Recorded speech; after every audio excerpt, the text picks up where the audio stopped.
Hi guys, welcome back, and I hope you're all doing great. And I like to show you something that I usually don't show to public. It's something that I do before I go into a performance, just to get myself warmed up. But I will just show it to you guys, okay? Now the idea is actually very simple. I start off by giving the deck a few shuffles, and I would simply look at the top card, in this case Queen. Now the exercise is simply try and locate the other queens from a shuffled deck.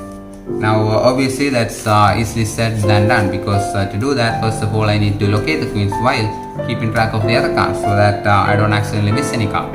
Now if I could really do that, then I might as well be able to locate the queens just like this.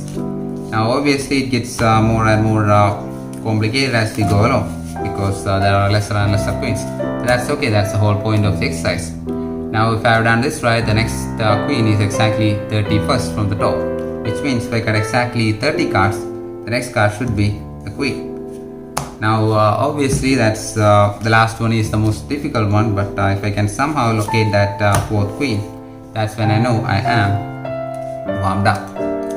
Now you might be actually thinking, that actually looks quite good, why don't you do it for public? Well, the problem is whenever I do it, people actually come up with this really strange explanation. For example, one time I did this, a guy actually came up to me and said, I know how you did it. You actually had an invisible thread wrapped around the hands and around the queen. So whenever I pull my hand apart, the queen automatically come away. A more sensible explanation was that I already knew the positions of the queen.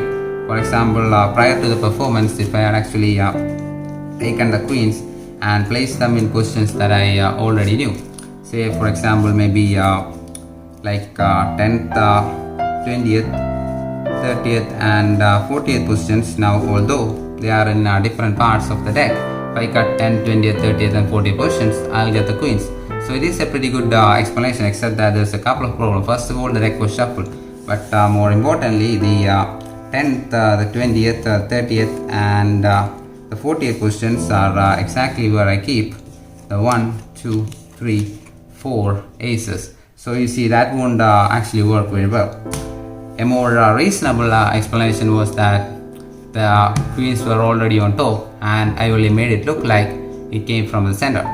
Now that is reasonable because once the cards are face down, you don't know which card is on top, which card is on the bottom. So just for the skeptics, I will do this one more time, this time with the aces, and this time I will actually handle the deck face up. Okay.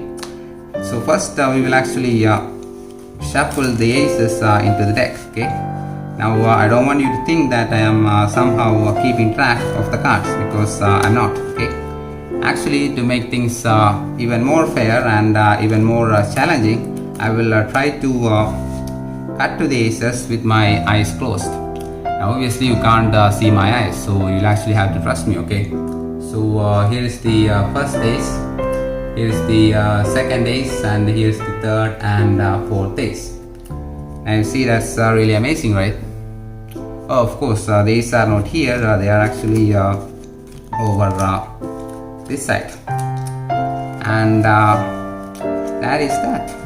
Oh, just one more thing, because let me just show you one more thing, because the last time I actually did this, a guy actually came up to me and asked, actually he told me, hey kid, 4 aces are pretty good in poker, but doesn't mean a thing in blackjack. So just in case if anyone is thinking that, the ace of clubs will mean something in blackjack, if I could get the jack of clubs to go with it.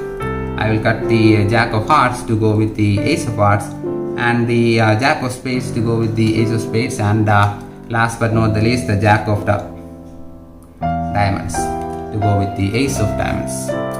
And that is that. I hope you enjoyed it.